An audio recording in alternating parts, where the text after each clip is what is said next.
Valérie Pécresse, Emmanuel Beretta, les universités. Bonjour Madame la Ministre. Bonjour. Vous avez reçu un rapport il y a quelques jours du sénateur Christian de Muyng qui vous a fait des propositions sur les nouvelles licences. Alors je crois que vous avez quand même des idées un peu arrêtées, même si le rapport est récent. À quoi vont ressembler ces nouvelles licences? L'enjeu étant bien sûr d'éviter qu'en première année, 70 000 à 80 000 étudiants se retrouvent dehors sans qualification. Que faire? Alors, la licence, c'est le premier diplôme de l'université. Et ça doit être un diplôme à la fois de la réussite, de la professionnalisation et éventuellement de la poursuite d'études. Ça veut dire quoi? Ça veut dire qu'il faut personnaliser l'accueil des étudiants.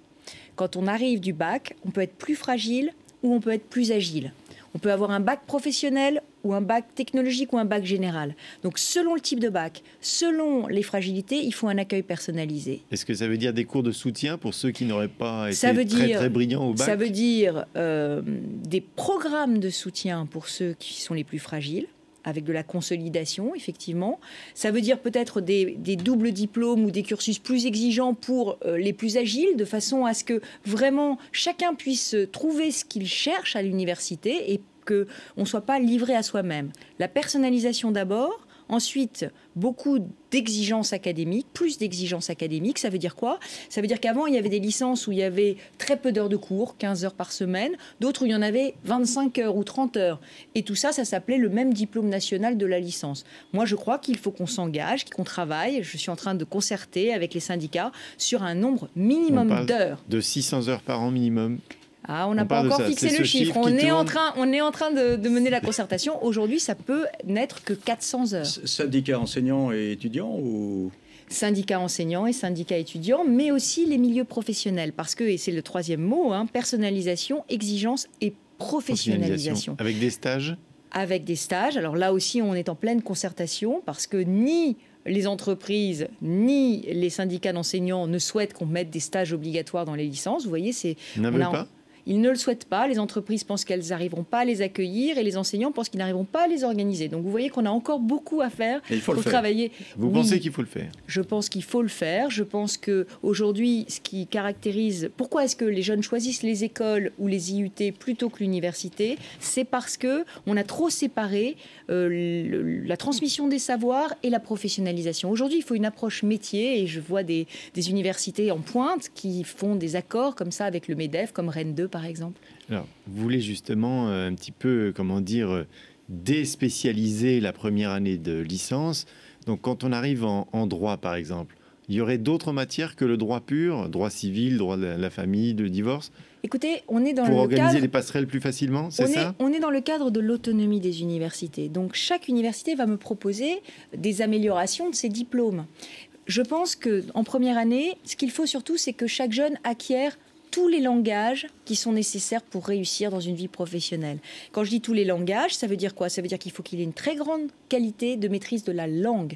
J'ai déclenché la bataille de l'orthographe et de la grammaire à l'université. Alors on m'a dit, c'est pas le lieu, il devrait savoir avant parler français. Oui, mais je suis désolée. Il y a aussi un niveau de qualité d'expression écrite qu'on demande à un diplômé de l'université française, 5e puissance du monde. Donc on fera de la consolidation du français. Mais il y a aussi l'anglais. Primaire ou plutôt les erreurs de méthode dans l'apprentissage de la lecture du primaire. Oui, mais je crois... On les traîne encore. J'en ai été victime, je peux en parler mais je crois qu'effectivement, Xavier Darcos a lancé une vraie réforme du primaire pour insister sur les acquis, mais que la génération qui arrive aujourd'hui au baccalauréat n'a pas encore bénéficié de cette réforme. Donc je ne peux pas les laisser sur le bord de la route. Et c'est une question d'égalité des chances, parce qu'il n'y a rien de plus socialement discriminant aussi que cette question de l'orthographe. Alors il y a aussi la question des bacs pro et techno. Vous voulez leur réserver l'accès aux IUT et aux sections de techniciens supérieurs? Oui. Alors, là aussi, on parle de 40% pour les IUT et 60% pour les sections. C'est dans le rapport, le rapport de Muyng Est-ce que vous le reprenez? Le rapport de Muyng propose de faire des quotas. Voilà. Des quotas pour les bacheliers professionnels et pour les bacheliers technologiques. Pour éviter qu'ils soient chassés par les bacheliers généraux. Dans les BTS et dans les IUT. Moi, je n'aime pas l'approche par quota. Je ne l'aime pas dans les classes préparatoires aux grandes écoles, je ne l'aime pas non plus dans les BTS ou dans les IUT. Pourquoi ? Parce que ça veut dire qu'il y a des élèves qui, parce qu'ils sont des élèves quotas, vont prendre la place d'autres élèves qui seraient meilleurs qu'eux. Donc ce n'est pas comme ça qu'on va procéder. En revanche, ce qui est vrai, c'est qu'une bonne première année d'études, c'est une année bien préparée et où on va dans la filière où on peut réussir. Les bacheliers professionnels ne réussissent pas en première année à l'université. Ils réussissent bien en première année en BTS. Donc il faut leur donner un accès plus facile au BTS et je suis en train de travailler là-dessus, peut-être avec des semestres de SAS, de pré-entrée, ou alors peut-être en prenant les bacheliers pro qui ont une mention directement en BTS. Donc on est en train de travailler là-dessus. De même, les bacheliers technologiques, leur débouché naturel, c'est les IUT. Et là encore, vous voyez, tout se tient, parce que je réforme la licence pour que ce soit un diplôme attractif pour les bacheliers généraux, les IUT pour qu'ils accueillent plus de bacheliers technologiques, les BTS pour qu'ils accueillent plus de bacheliers professionnels. Et comme ça, on a une université où chacun est sur la voie de la réussite, pas où il y a de la sélection par l'échec. Alors, je suis étudiant en médecine, première année, je me fais rétamer, qu'est-ce que je deviens dans votre réforme ? Là aussi, on est en train de lutter contre toutes ces filières qui envoient des très bons élèves dans le mur. Et la première année de médecine et de pharmacie sont des exemples. Alors, nous allons travailler. D'abord, on a fait un concours commun pour toutes les professions de santé, pharmacie, dentiste, sage-femme, médecine.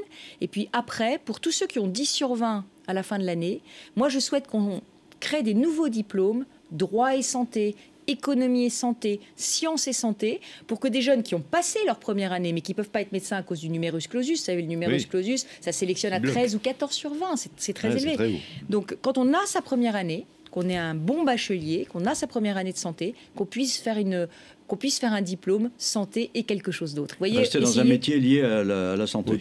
Oui, pouvoir s'ouvrir sur du droit, de l'éco-gestion ou des sciences, mais sans avoir à recommencer tout au début. C'est ça qui est terrible. Plutôt que d'être médecin, gérer l'hôpital. Par exemple, ou être journaliste de la santé un jour, peut-être. Par exemple. Mais si vous voulez, l'idée, c'est qu'on arrête de sélectionner par l'échec. Et il y ait toujours des passerelles, qu'il y ait toujours une possibilité de sortir. Et que les meilleurs puissent se révéler à tout âge, pas seulement à 17 ans. Vous voulez une université plus efficace, plus ouverte sur l'entreprise pour déboucher sur un emploi. Que deviennent les lettres, que devienne la philo ? Mais justement, on est le seul pays au monde dans lequel on considère que les lettres et la philo ne sont pas des matières qui ouvrent vers l'emploi. Je pense que c'est une erreur. Je pense que c'est parce que justement, on a trop coupé l'université, et singulièrement peut-être les facs de sciences et les facs de lettres, on les a trop coupés du monde économique. Aujourd'hui, il faut les rapprocher.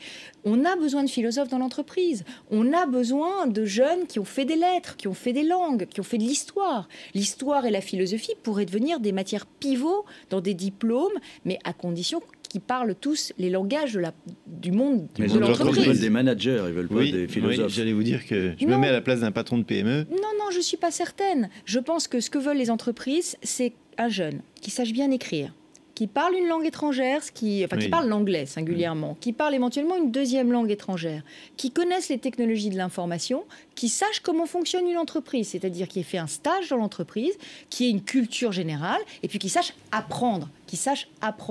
Savoir apprendre, c'est ça qu'on apprend à l'université en premier cycle. Et ça, dans l'entreprise, après, l'entreprise le formera.